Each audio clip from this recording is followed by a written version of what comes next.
Ya udah kalau enggak kita mulai aja ya. Yang Spirit Oke. ajalah, e-learning kayaknya, eee, usah absen lagi. Ya, Bu. Baik ya, bismillahirrahmanirrahim, hari ini saya mulai materi kita, masih model regresi ya, cuman bedanya, sekarang regresi linear berganda, ya. Kemarin sudah sampai ke regresi linear sederhana, di mana menggunakan satu variabel independen, pengaruhnya terhadap dependen atau Y-nya. Nah, sekarang bagaimana kalau X-nya itu lebih dari satu. Nah, sebelum jauh kita ke model regresi berganda, perlu diperhatikan bahwa perbedaan nanti jenis data itu akan mempengaruhi nanti bentukan model, dari regresi yang akan kita estimasi, ya.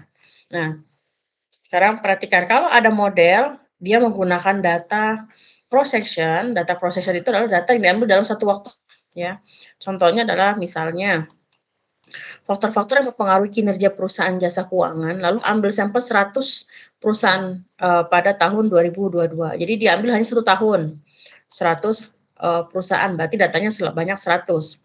Maka modelnya karena cross section datanya dia pakai I ya. YI sama dengan B0 ditambah B1 X1 sampai BIXI plus EI. Ini menunjukkan bahwa model tersebut memiliki, data yang bersifat, cross section, ya data cross section. Nah, berikutnya adalah data time series, ya. Data time series yaitu adalah faktor-faktor ini memperlihatkan yaitu terkait kurun waktu ya. Jadi dia ada seriesnya. Contoh, tapi, cross-section cuma satu. Misalnya faktor-faktor yang mempengaruhi kinerja perusahaan A selama kurun waktu 10 tahun ya, datanya bulanan. Nah, karena kita pakai 10 tahun data bulanan, 1 tahun ada 12 bulan, dikali 10, jadi total ada 120 data dari satu perusahaan. Ini berarti kita menduga model dengan data time series, di mana modelnya adalah YT dia. Jadi kalau ada model nanti misalkan baca jurnal, model umumnya pakai YT sama dengan B0 plus B1X1 sampai BIXT plus ET, itu menunjukkan bahwa data yang digunakan pada model tersebut adalah data time series. Nah, bagaimana kalau gabungan ya, gabungan antara cross section sama time series. Jadi ada gabungan beberapa individu atau beberapa perusahaan, tapi juga beberapa tahun. Ini contoh. Sama, tentang kinerja juga sebanyak 10 perusahaan jasa keuangan, tapi kurun waktunya 10 tahun. Datanya tahunan, berarti total ada data 10 perusahaan dikali 10 tahun, 100 data. Nah, ini namanya data panel. Panel simbolnya adalah IT. YIT, B0, B1X1, B2X2 sampai BIXIT plus EIT. Jadi ini EIT menunjukkan bahwa data yang digunakan pada model regresi tersebut adalah data panel ya. Jadi beda model, beda data, maka model yang akan diestimasi, simbolnya beda ya. I menunjukkan cross section, T menunjukkan datanya time series, sedangkan YIT menunjukkan datanya panel.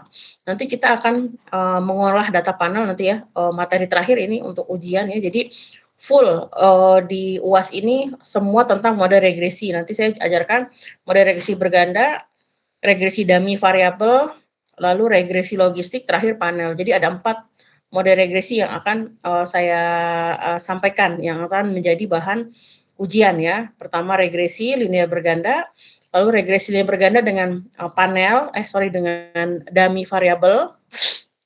Berikutnya adalah regresi logistik, baru terakhir adalah, panel regression ya. Nah, sekarang kita ke regresi linear berganda dulu ya, terkait, model yang paling simpel ya, secara pembahasannya. Tapi karena dia regresi linear berganda, maka tahapannya akan jauh lebih banyak dibanding regresi linear sederhana yang kemarin di SPSS. Karena UAS ini menggunakan model yang, 4 tadi, maka nanti ada tambahan satu software baru, Diffuse. Nanti akan saya share ke kalian Diffuse-nya, yaitu untuk mengolah data panel dan juga regresi ya. Jadi nanti kalian lebih mempermudah nanti kalau ada Diffuse ya, untuk terutama dalam uji-uji nanti. Ya, seperti itu. Ya, nanti berarti ada 4 model regresi yang akan saya ajarkan. Nanti kalian, sebagai bahan untuk, UAS nanti ya. Nanti pada saat ujian kalian yang nebak sendiri ini regresi logistik kah, ini regresi panel kah, ini regresi dummy, atau ini regresi biasa gitu ya, seperti itu. Nah, karena kita, membahas tentang regresi linear berganda. Regresi linear berganda adalah model regresi yang variabel independennya atau X-nya lebih dari 1 ya. Minimal 2 itu sudah masuk regresi linear berganda, minimal 2 ya. Di mana ini model umumnya ya, di mana X-nya lebih dari 1 ya. Metode penduganya adalah least square, yaitu metode pendekatan kuadrat ya terkecil. Nah, pada saat kita mau mengeluarkan ANOVA regresi, maka uji-ujinya yang pertama uji ANOVA atau uji F-nya ya, untuk menguji apakah modelnya fit atau tidak, dengan hipotesa seperti ini. Nah, yang saya merahin ini adalah hipotesa yang banyak sering keliru orang-orang di luar sana gitu ya. Karena H0-nya seluruh variabel independen tidak berpengaruh terhadap dependen. Kalau tidak berpengaruh berarti modelnya tidak fit. Nah, karena dilihat dari H0-nya seluruh variabel, maka H1-nya jadinya ada kata-kata seluruh variabel independen secara bersama-sama berpengaruh terhadap dependen. Nah, ini yang salah ya. Ini banyak sekali kesalahan di sini. Jadi seolah pengaruh bersama-sama, padahal H1-nya minimal ada satu variabel yang signifikan. Kalau ada satu signifikan, maka modelnya sudah fit ya. Maksimal ya semuanya signifikan. Nanti biasa kita bandingkan nilai probability dengan alfa ya. Alfanya bisa sampai 10%. Jadi kalau di ujian nanti kalian boleh pakai sampai 10% ya. Kalau dia lebih kecil dari alfa, maka tolak H0 artinya model fit. Model fit itu adalah minimal satu variabel independen itu signifikan. Apalagi harus diinterpretasikan pada saat model regresi adalah output koefisien determinasi atau R square. R square sama pengertiannya ya. Semakin tinggi R square mendekati 100 atau 1 ya, maka artinya kontribusi variabel independen ke Y-nya itu semakin besar. Kalau R square 80% berarti keragaman yang mampu dijelaskan oleh faktor-faktor X dalam model terhadap Y-nya sebesar 80%. Sedangkan sisanya 20% dijelaskan oleh faktor lain di luar model. Nah, ini dia untuk koefisien R. Apalagi yang harus kita interpretasikan. Nah, uji T. Uji T itu menguji pengaruh masing-masing X terhadap Y. Kalau X-nya ada 5, maka hipotesis T-nya ada 5 juga. Makanya di sini beta I ya. Nah, kalau dia X-nya ada 3, berarti kalian harus menginterpretasikan per masing-masing. X1 sendiri, X2 sendiri, X3 sendiri. Di mana H0-nya beta I sama dengan 0, artinya X ke I ya, misalkan X pertama tidak berpengaruh terhadap Y, yang yang H1-nya X berpengaruh signifikan terhadap Y. Jika nilai probability-nya sama ya, lebih kecil dari alfa 5%, maka tolak H0 artinya memang X berpengaruh terhadap signifikan ya, berpengaruh signifikan terhadap Y. Jika signifikan, maka silakan interpretasikan koefisien regresi. Kalau nggak signifikan, nggak perlu diinterpretasikan karena memang tidak punya pengaruh. Kalau koefisien negatif berarti pengaruh X terhadap Y-nya berlawanan. Kalau X-nya naik, Y-nya turun, sama ya seperti korelasi. Jika koefisien positif ya berarti kalau X-nya naik, maka searah, artinya Y-nya juga naik. Nah, pada saat saya membuat model regresi ya, maka untuk menentukan besar kecilnya pengaruh X terhadap Y tidak bisa menggunakan koefisien regresinya ya, yang beta-beta tadi itu, kalau satuannya berbeda-beda ya. Misal X1 satuannya ton, X2 satuannya rupiah, X3 satuannya persen, Y satuannya unit. Lalu saya mendapatkan persamaan regresi seperti ini, ya. Maka bukan berarti bahwa X3 paling besar pengaruhnya terhadap Y karena memiliki koefisien paling besar. Ya. Terus kedua adalah X1. Nah, ini nggak bisa seperti itu. Kenapa? Karena beda-beda satuan. Maka dari itu ada namanya elastisitas. Elastisitas itu rumusnya adalah masing-masing koefisien ini ya dikali dengan rata-rata X-nya dibagi dengan Y. Nah, itu baru hasilnya boleh dibandingkan mana yang paling besar kontribusinya terhadap Y. Atau dengan mudahnya adalah variabel X nanti yang tidak satuannya tidak persen ataupun rasio itu dilogaritmakan saja ya, dilogaritmakan.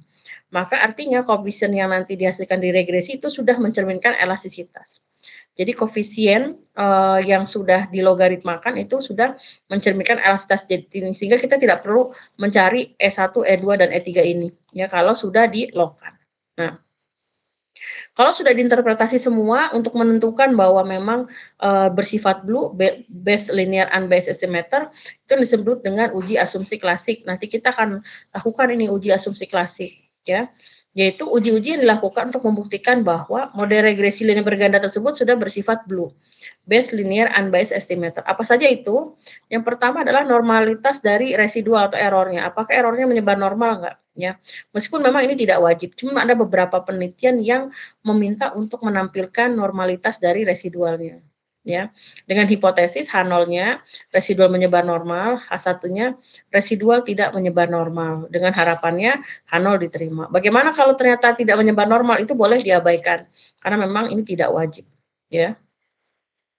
Jadi tidak bermasalah karena tidak menimbulkan bias, ya. Lalu homoskedasisitas ini wajib, ya. Nanti kita buat hipotesanya, ya. Apa yang terjadi jika tidak dipenuhi? Jika tidak terpenuhi maka dia tetap tidak bias, konsisten, hanya saja tidak efisien. Jadi dampaknya hanya di tidak efisien, ya. Dengan hipotesa, dengan Bruce Pagan, nanti uji White dan sebagainya.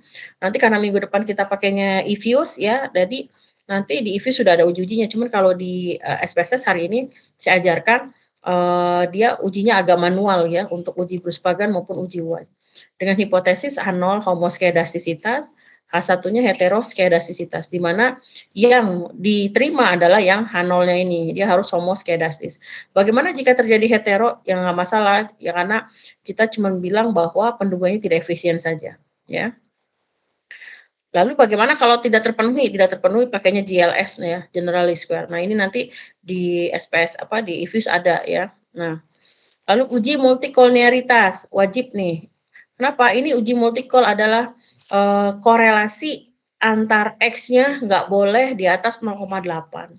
Yang boleh adalah korelasi X dengan Y. Kalau X dengan Y-nya tinggi itu boleh, tapi X dengan X-nya tuh nggak boleh. Makanya tidak boleh ada multicollinearity karena itu bisa berdampak terhadap bias spesifikasi modelnya. Jadi ini adalah pelanggaran yang paling parah efeknya karena dia berbias, ya. Udah berbias, tidak konsisten dan tidak efisien efek dari multicollinearitas. Cara mengecek gimana? Boleh pakai korelasi, nanti dicek apakah korelasi antar variabel X-nya kuat atau di bawah 0,8 lah, biasa batasannya 0,8 atau di model regresi akan keluar nih VIF ya. Nah, syaratnya VIF-nya itu harus di bawah 10 ya, baru bebas multikoliniaritas ya. Nah, sehingga di sini kita akan mencoba untuk menguji apakah memang antar independennya ada korelasi atau tidak yang kuat ya. Nah, itu yang nggak boleh. Yang boleh adalah X dengan Y-nya. Bagaimana jika terjadi pelanggaran? Maka syaratnya adalah salah satu X-nya dibuang atau dengan regresi komponen utama. Cuman ini adalah model yang paling tidak diminati oleh peneliti karena susah ya. Nah, biasanya mereka hanya cukup membuang X yang memiliki korelasi sangat kuat terhadap variabel lain seperti itu. Nah, berikutnya adalah uji autokorelasi. Nah, ini wajib juga. Nah, autokorelasi ini pelanggarannya sama seperti homoskedastis ya. Dia tetap tidak bias, konsisten, hanya saja tidak efisien. Kita akan uji pertama dari nilai Durbin Watson. Kalau nilai Durbin Watson yang mendekati 0, maka diidentifikasi akan ada autokorelasi positif. Kalau Durbin Watson yang mendekati angka 4, berarti ada autokorelasi negatif. Nah, yang bagus itu jika Durbin Watsonnya mendekati 2, maka tidak terdapat autokorelasi. Atau boleh pakai uji autokorelasi dengan hipotesis H0 tidak terdapat autokorelasi, H1 terdapat autokorelasi. Nah, nanti ini dilakukan di EViews, nanti kita lakukan di EViews. Tapi kalau hari ini kita pakainya SPSS untuk mendapatkan model sampai uji asumsi klasik. Nanti kita lihat apabila terpenuhi semua, maka artinya model regresinya bersifat blue, based linear unbiased estimator. Nah, ini adalah tahapan-tahapan yang harus dilakukan nanti pada saat mengerjakan regresi linear berganda ya. Uji-ujinya harus sama ya tahapannya atau interpretasinya harus tahapannya tidak boleh ngacak. Nah, sekarang nanti saya kasih data ada 2 sebenarnya di sini. Ya, ada data dengan dummy ini nanti ya, ini materi berikutnya. Yang kita lakukan yang data regresi linear berganda dulu yang ini ya. Nah, langkah pertama lihat dulu satuan satuan dari variabelnya. Di sini adalah analisa faktor-faktor yang mempengaruhi kurs ya. Berarti artinya kurs adalah variabel dependennya. Independennya adalah JUB itu jumlah uang beredar, inflasi, terus ini rasio ekspor per impor. Nah, di sini karena inflasi satuannya sudah persen, ekspor impor sudah rasio bentuknya pembagian ya, maka untuk jumlah uang beredar maupun kurs itu tidak perlu untuk inflasi dan ekspor impor tidak perlu di-lock-kan. Yang kita lock-kan adalah yang X1 dengan Y-nya ya. Kita akan coba buat di sini ya, kita insert. Saya akan buat di sini adalah lock ya, lock itu pasti 10 ya. Lock jumlah uang beredar. Lalu saya buat sini lock kurs gitu ya. Lalu ini inflasi. Lalu terakhir adalah SIM ya, ekspor impor. Oke, ini saya lock-kan. Lock. Langsung aja lock ya, jumlah uang beredar. Ini lock kurs. Inflasi tidak kita lock-kan padanya. Rasio ekspor impor kita masukkan. Ya, ini. Maka ini udah tinggal kita copy. Ini kita copy. Ya, ini sudah jadi datanya ya. Lalu saya copy ya judulnya.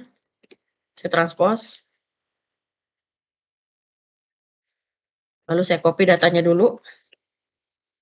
Data ini kita copy ke SPSS ya, kita buka SPSS.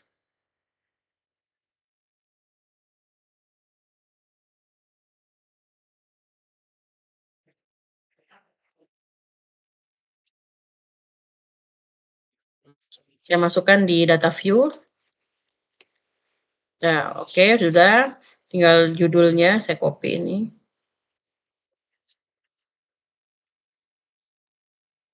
Ya, sudah dapat ya. Nah, sekarang kita akan analisa tahapan-tahapannya ya.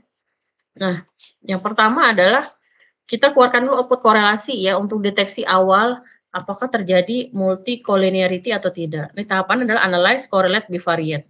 Maka kita coba di sini analyze, correlate, bivariate.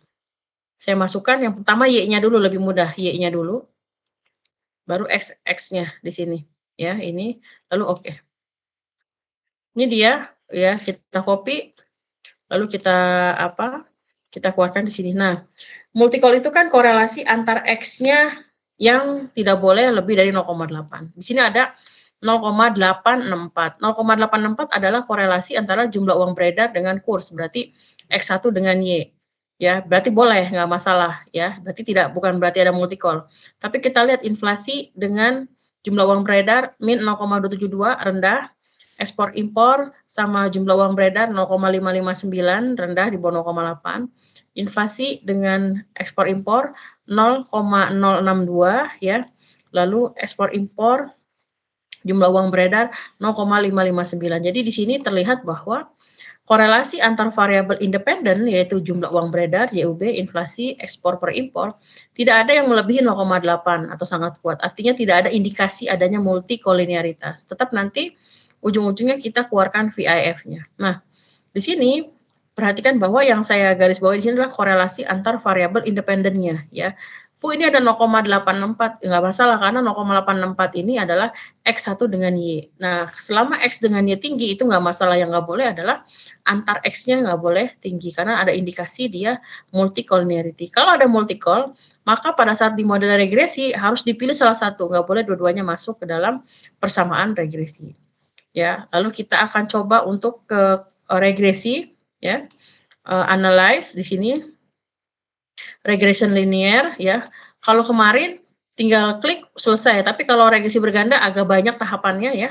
Kita masukkan dependennya adalah kurs, lalu independennya jumlah uang beredar, inflasi dan ekspor impor.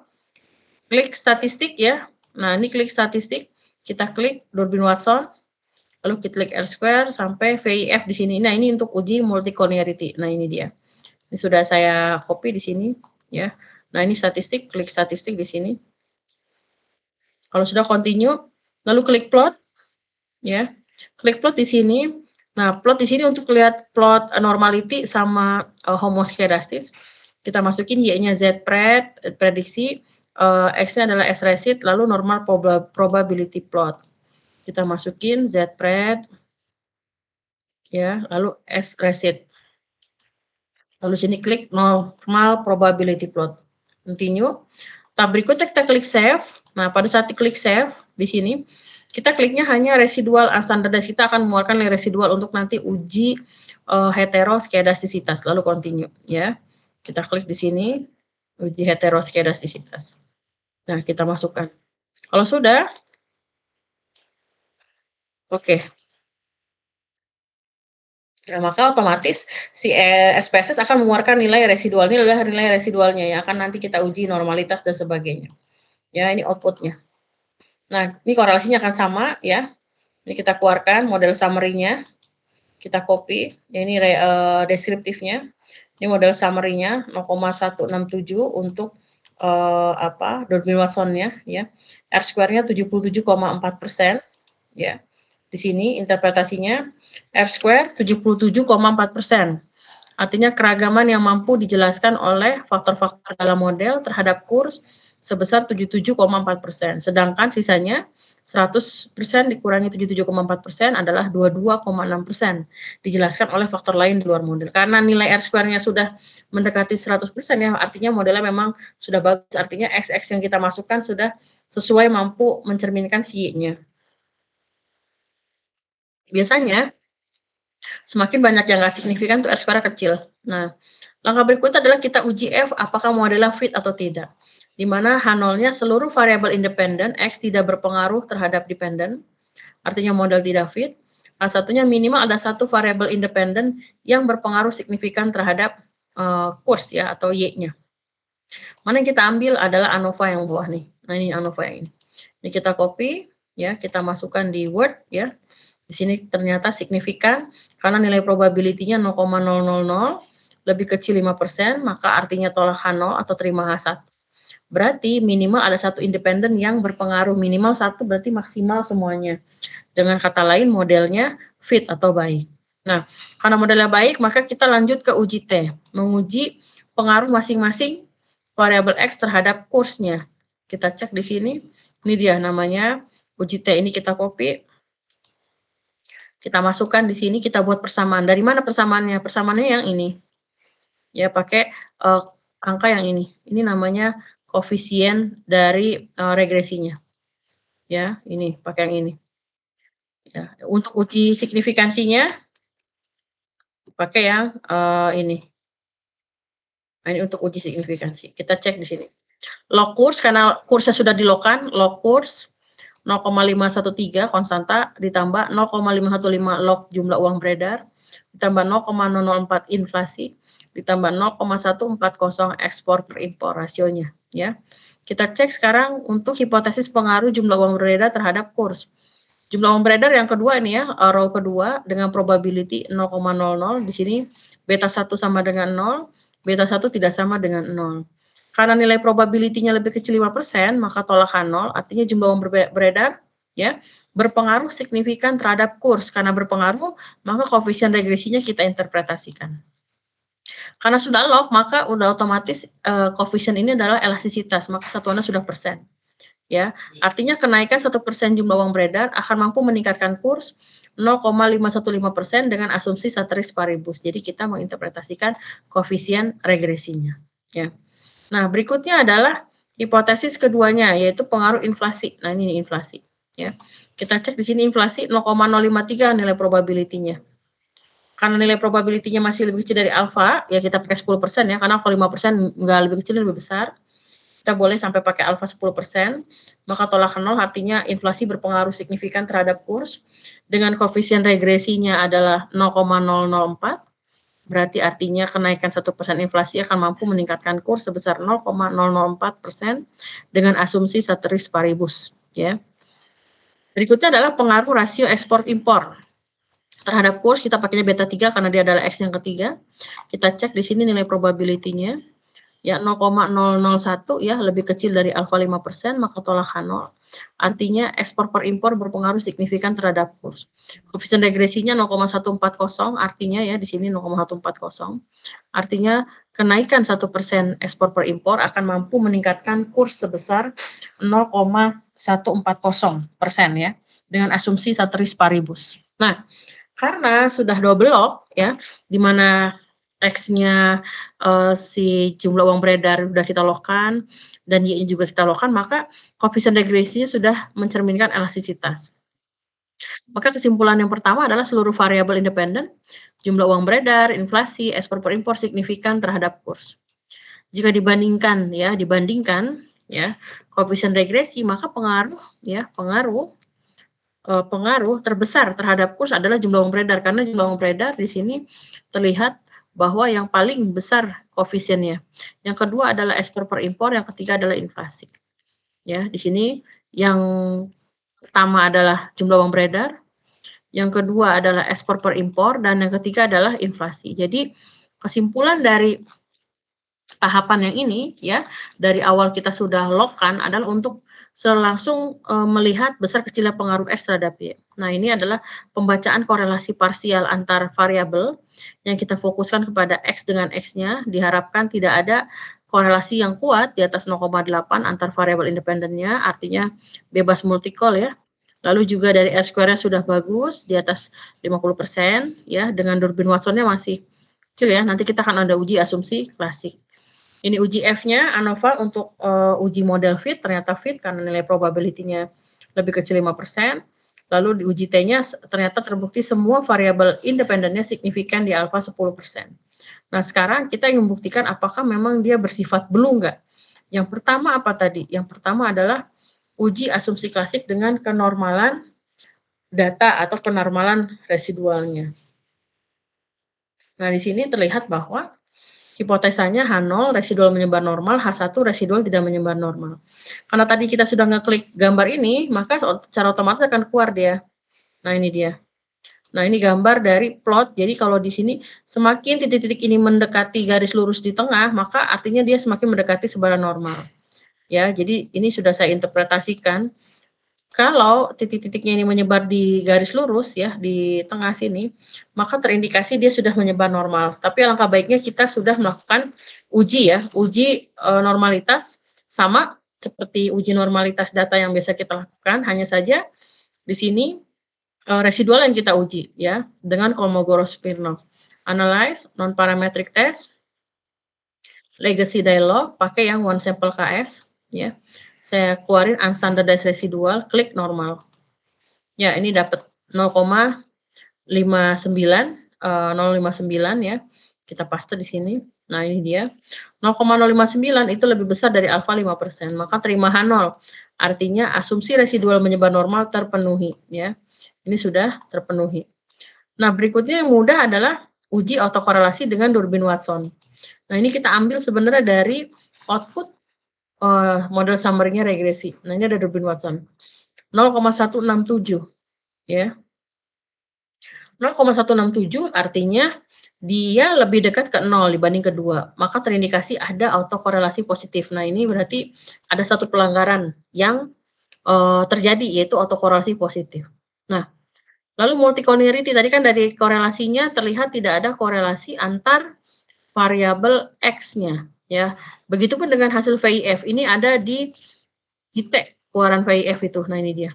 Dia akan keluar sendiri. Seperti yang tadi kita sudah klik ya, dia otomatis akan keluar nilai VIF. Nah, di sini terlihat bahwa nilai VIF-nya masih di bawah 10 ya. Artinya memang tidak ada multicolinearity.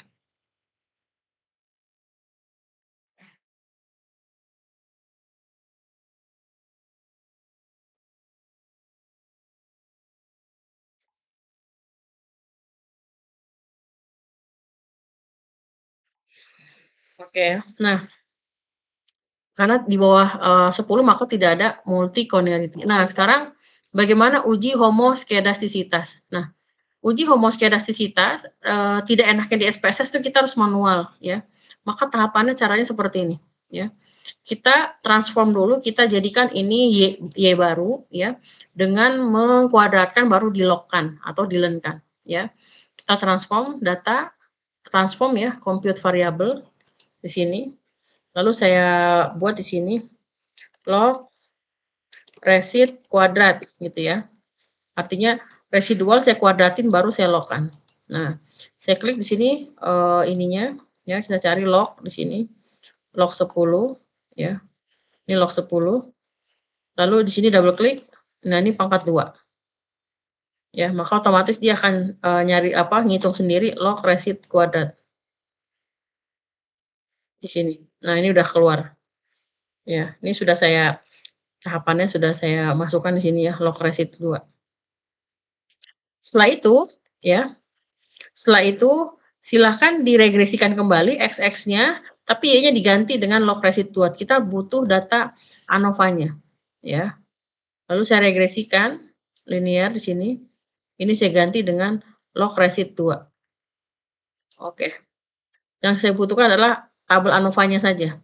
Ini saya copy, ya. Sini tabel ANOVA-nya. Nah, ini dia.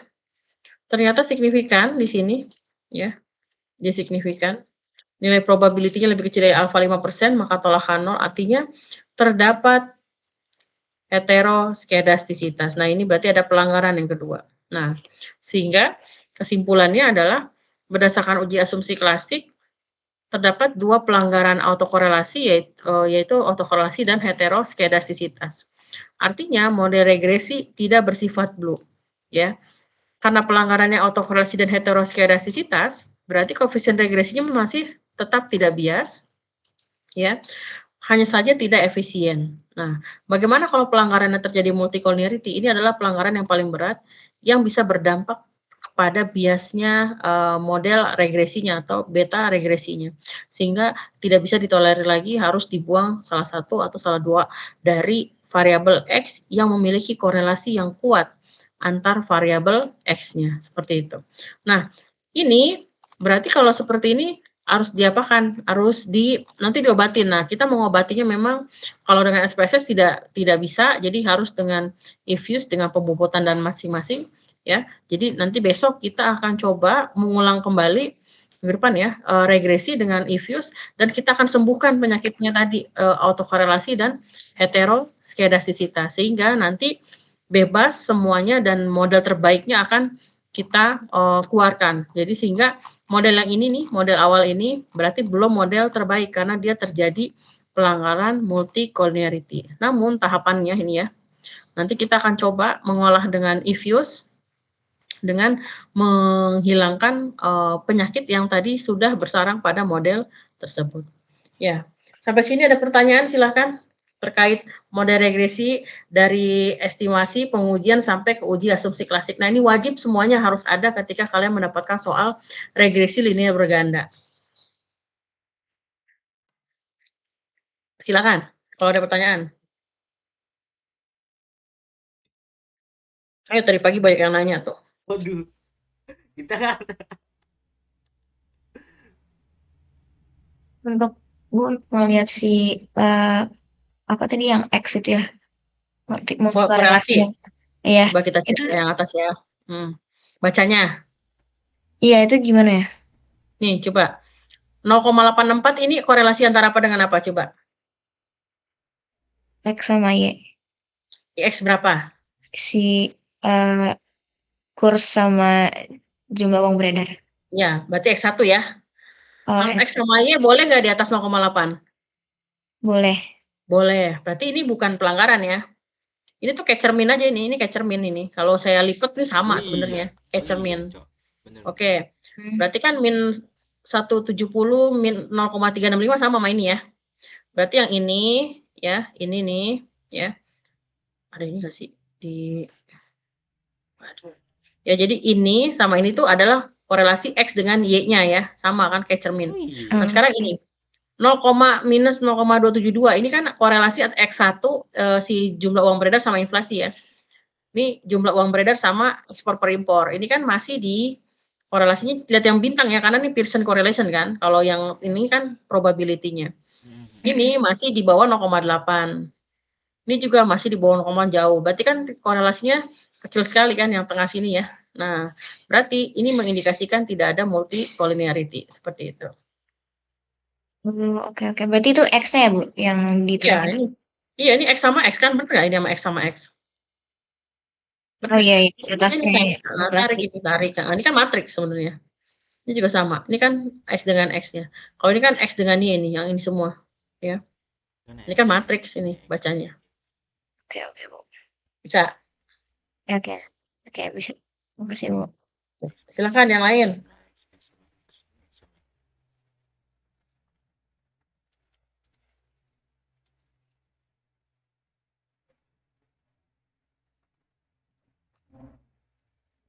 Ada lagi?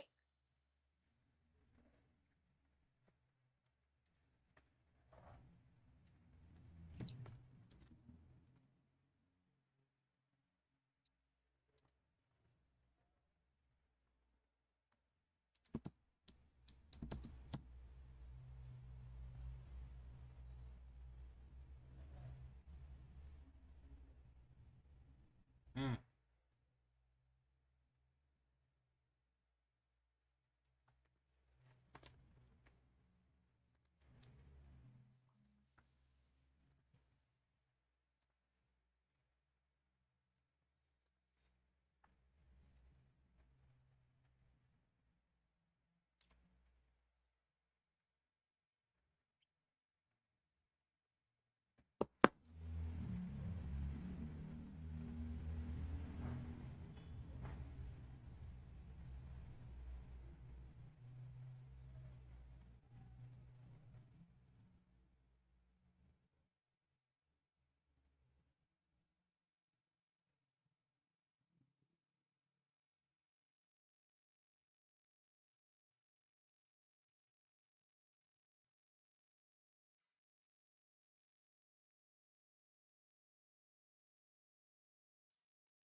Kalau tidak ada, silakan di-close ya. Nanti saya share materi tadi, Excel-nya, Word-nya, semuanya ya dengan SPSS-nya. Nanti minggu depan kita akan coba mengantisipasi ya dengan, software, nanti saya email ya, software Ifuse-nya. Nanti saya kasih tahu langkah-langkah ininya, langkah-langkah apa, pengerjaan untuk install-nya ya. Jadi nanti saya kirim Ifuse-nya, kalian install. Jadi, nanti kita ujian ada 2 software, Ifuse dengan, SPSS. Nanti pada saat ujian itu akan saya tentukan pakai SPSS atau pakai Ifuse untuk pengolahan data dari, regresinya. Jadi full untuk UAS ini bahannya adalah modeling regresinya ya, seperti itu. Oke, baik, kalau tidak ada pertanyaan saya akhiri, selamat mencoba ya, nanti saya kirim, filenya dalam bentuk RAR ke kalian, silahkan kalian latihan sendiri untuk tahapan regresinya. Semoga apa yang saya sampaikan, bisa dipahami ya dan apa ya, dan bisa untuk latihan ya, bisa bisa mengerti ya tahapan-tahapannya. Karena memang regresi ini paling sering dipakai di dunia marketing dan juga dunia pekerjaan ya, karena tadi ketika saya mau lihat faktor yang mempengaruhi penjualan, saya pakai regresi gitu. Kalau saya mau lihat faktor yang mempengaruhi keuntungan, pakainya regresi. Nah, seperti itu. Jadi tinggal menentukan faktor-faktor X-nya apa aja nih yang bisa menentukan keuntungan perusahaan ataupun penjualan, dari sebuah produk ya. Oke, itu saja. Terima kasih untuk waktunya. Jangan lupa, nanti, apa, absen ya di, spirit-nya. Oke, saya tutup. Assalamualaikum warahmatullahi wabarakatuh.